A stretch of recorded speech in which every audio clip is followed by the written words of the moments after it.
Assalamualaikum warahmatullahi wabarakatuh. Halo Sobat Frekuensi, balik lagi sama gue Hana di Ngopi Beda Frekuensi. Hari ini episode spesial banget karena topik yang mau kita bahas ini sering bikin netizen perang komentar ya. Bikin grup WhatsApp warga memanas juga nih gitu. Iya. Waduh, ini intronya aja udah horor ya. Harus dong. Dan hari ini gue nggak bakal sendirian, gue ditemenin sama temen kelas gue, temen diskusi gue yang paling asik. Irlan, apa kabar bro? Puji Tuhan baik saudara. Oke. Jadi ini sebenarnya excited banget sih waktu begitu dengar lu WA ngajakin podcast kan. Baca topiknya ini, wah kayaknya boleh ini. Ya. Tenang, kita ngobrol pakai kepala dingin kok. Oke, to the point aja. Hari ini kita tuh mau bedah soal poligami. Gini, di Indonesia isu ini tuh kental banget lah sama pandangan Islam. Tapi gue penasaran kadang gimana sih pandangan dari seberang sana gitu, ya. Dari lo yang seorang Katolik.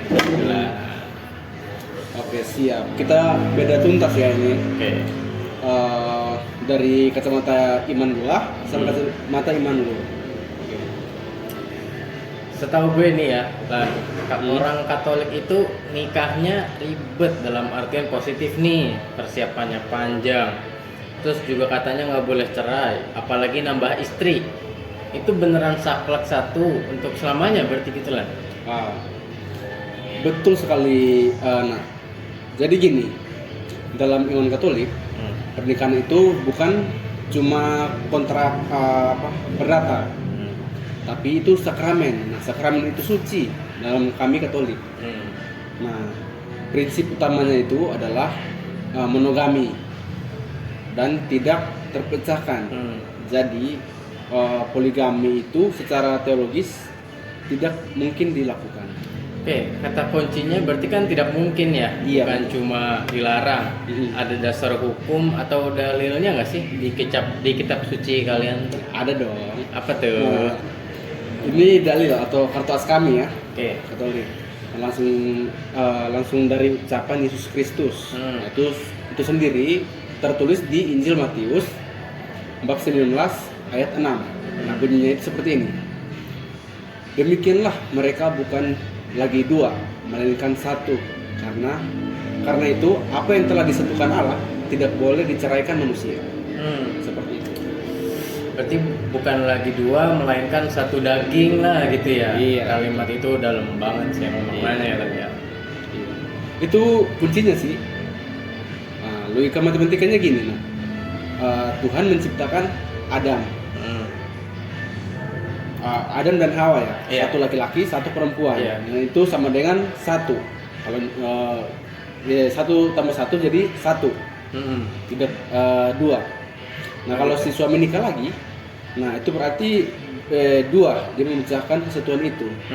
Jadi kalau ada orang ketiga, konsep daging ini hancur seperti itu. Oh, I see.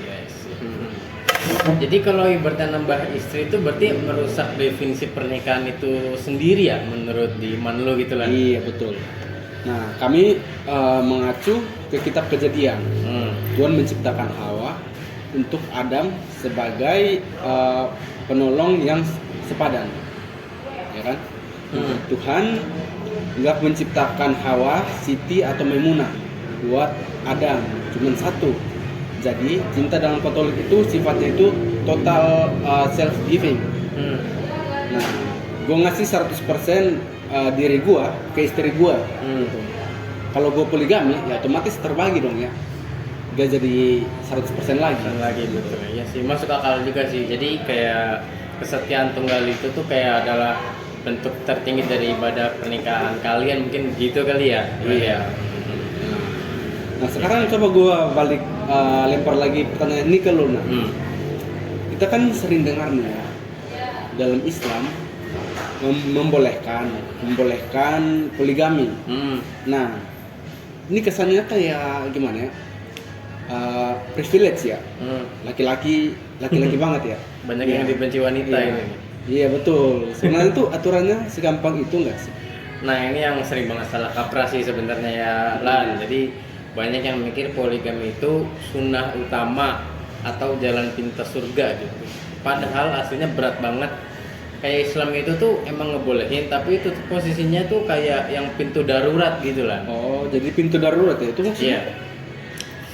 Jadi kayak dipakai cuma dalam kondisi tertentu gitu, dan syaratnya tuh ketat. Dalil yang paling sering dikutip itu orang buat poligami itu surat An-Nisa ayat 3 tuh. Jadi kayak maka yang berbunyi itu maka kawinilah wanita-wanita lain yang kamu senangi 2, 3 atau 4. Biasanya kaum Adam bacanya berarti sampai situ doang sih gitu. Wah, bahaya ya kalau dipotong ayatnya. Kelanjutannya apa ya? Kelanjutannya itu rem tangannya. Ayat berlanjut itu kayak kemudian jika kamu takut tidak akan dapat berlaku adil, maka kawinilah satu orang saja. Jadi kata kuncinya itu adil.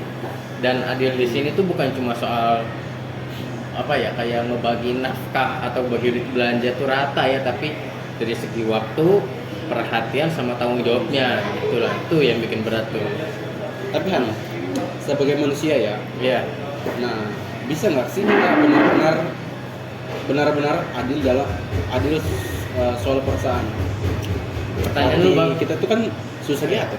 iya benar-benar. Pertanyaan lu bagus nih. Al-Quran sendiri udah jawab itu di surat yang sama tuh di An-Nisa ayat 129. Allah berfirman secara realistis itu begini. Dan kamu sekali-kali tidak akan dapat berperilaku adil di antara istri-istrimu walaupun kamu sangat ingin berbuat demikian. Seperti itu. Jadi secara perasaan Allah tahu manusia itu emang lemah lah gitu ya. Nah, makanya ulama banyak yang bilang kalau nggak yakin bisa adil dan kemungkinan besar memang nggak bisa, haram hukumnya poligami karena itu namanya zolim atau menyakiti gitu. Gila sih itu warning keras ya. Iya. Banget tuh. Jadi bukan sekedar apa boleh karena nafsu ya, Betul. tapi ujian keadilan itu ya ngeri. Iya, banget lah. Poligami dalam Islam itu solusi sosial, misalnya zaman perang banyak janda, anak yatim, dan mereka tuh ya pada hidupnya pada kesusahan, para perempuan itu pada kesulitan mencari uang untuk mereka hidup. Jadi bukan solusi buat mata keranjang gitulah. Diskusi ini betul-betul buka mata banget ya. Ya. Gue jadi paham polanya nih. Kalau kan jalannya adalah kesatuan mutlak. Iya. 1+1 sama dengan 1. Iya. Nah, sebagai simbol hubungan Tuhan dan umatnya. Iya. Nggak ada tawar-menawar gitu.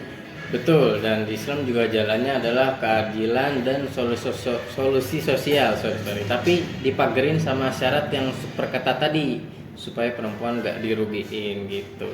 Intinya mau lu monogami ala Katolik atau poligami dengan syarat Islam, dua-duanya itu menurut tanggung jawab menuntut tanggung jawab yang level dewa ya. Ya betul. Bukan buat main-main. Nah setuju. Jadi buat teman-teman di luar sana, jangan jadiin agama sebagai tameng buat ego semata gitu. Kalau di Katolik lo harus setia total, kalau di Islam lo harus adil total. Dua-duanya berat banget sih bro. Gitu. Berat tapi mulai kalau dijalani dengan benar ya. Iya betul. Wah nggak kerasa nih. Kita udah ngoceh lumayan panjang lebar ya. Semoga obrolan ini bisa bikin kita makin paham ya kenapa teman-teman kita yang Katolik yang mikirnya A dan yang Muslim mikirnya B gitu. Beda cara tapi tujuannya sama-sama memuliakan keluarga gitulah. Betul, respect saudaraku. Nah, buat semua keluarga di luar sana. Thanks Han udah ngajak ngobrol. Sama-sama Lan. Oke, sobat frekuensi, jadi itu dia obrolan kita hari ini. Jangan lupa like, komen, dan share video kita ya. Ini kalau menurut kalian bermanfaat. Gue Hana. Gue Gerlan. Oke, sampai jumpa di Ngopi Beda Frekuensi selanjutnya. Bye.